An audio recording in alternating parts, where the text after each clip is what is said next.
My name is Katie Blackley. I am a digital editor and reporter with 90.5 WESA. We are the local NPR station and public radio, so we are listener supported. But I'm really glad to be talking with you all. I am the main producer of our Good Question series, which is a listener-oriented, created, inspired program that we've been doing for about 3 years. It originally started in Chicago under this group called Harkin, and they would do Curious City is what it was called.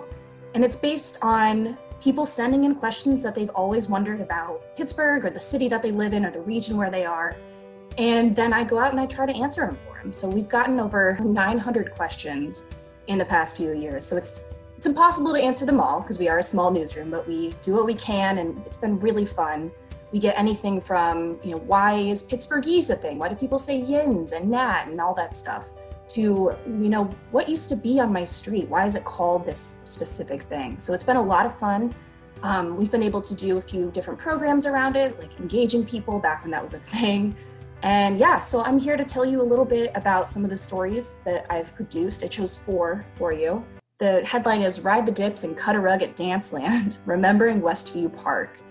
So Westview Park was an amusement park in Westview, the borough, which still exists. It's over here. I guess it's technically the north side. Westview Park was an amusement park years and years ago, but we had a couple questions about Westview Park. People had memories, or their parents had memories of it, and I had never heard of it. I've been to Kennywood. Idlewild is a thing, and up in Erie they have a couple of amusement parks in Conneaut, and they're small and they're cute. I grew up near Cedar Point, which is like big, so I have always been interested in just these smaller, more quaint amusement parks. So I went and found a group on Facebook called like Memories of Westview Park or something. That's give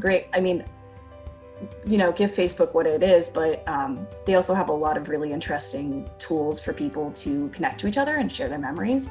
So I found this group, and again, they graciously let me in. I said, hey, I'm a reporter. I'm looking for voices and memories. And I posted, and I got so many responses. People were so eager to share their memories of Westview Park. So I went about this in a different way than I normally would. Normally, I tell this story and you'll hear my voice introducing it, and then you'll hear interview cuts, and then you'll hear my voice again and interview cuts, and it kind of goes together like that. If you've ever heard a feature on 90.5 WESA, that's the general way of doing it. But because it's radio, we have this fun term called audio postcard. Much like a regular postcard, it gives you a sense of where you are and who you're seeing and what you're talking about. So I had so many good interviews. I had met most of these people in person, done a couple phone calls with people.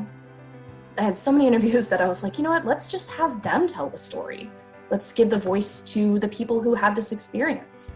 So I went to, one of the places I went to was an Isley's in Westview, which is an old, I guess, like deli store restaurant place. And people in Pittsburgh love Isley's and have great memories of it. But I went there because it's near where Westview Park used to be. And I met with a woman, and she was showing me all these pictures on the wall because they have all these framed like tickets, black and white pictures of kids riding roller coasters. And it was a great atmosphere to talk about it. So I met up with her, and then I talked to these other people, like I said, and I put together this story, and it was great, but it was really fun to hear other people talk about it. They talked about Danceland, which is in the headline, and it was this like arena / like kind of dancey area. I mean, it's just where you went to dance as a teenager. A couple people met their spouses there when they were kids. It was just really cute. I put some music into it too, because I felt like, if you want to feel like you're in an amusement park, you need some kind of campy music like that. Then, it was a really interesting story in a lot of ways, because it did kind of mirror the history of Kennywood, which was like, there were just so many people living here at the time that they were able to sustain that many different amusement parks. So they could, and people went, and it was great. They had the Dips was the big roller coaster there, and people remember riding up it.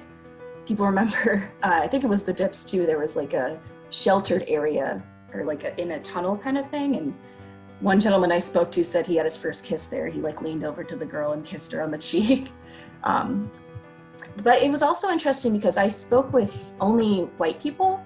That's just kind of the the people who responded to me, but they mentioned even, this was a time of segregation, like Black people weren't really allowed to come or they had to go to this certain place. And I wanted to make sure to mention that because that is an important part of our history, that, we weren't always this most livable city, as they say. And it was a different time. So I put that together, and then I went into some archival images, and there was like a lake there. They had these little, this boat ride. And if you ever go, it is in Westview, and it's like a shopping plaza now. There's like a McDonald's and a Taco Bell. There's also a carousel. You'll see a big carousel with a sign that says like what else is in the shopping plaza, but that carousel was from Westview Park and is kind of a nod to the region. So that was really fun. Definitely listen to it, and I love adding music to it because it just, you don't always in the news get to add music and be whimsical, so it's cool when you get that opportunity. So the editing process with an audio postcard is a little more difficult because my editor had to really listen through to it, and sometimes she was like, well, there's this whole chunk of people talking about the Dips roller coaster, and I think that fits better over here, and I think maybe you should talk about Danceland over here.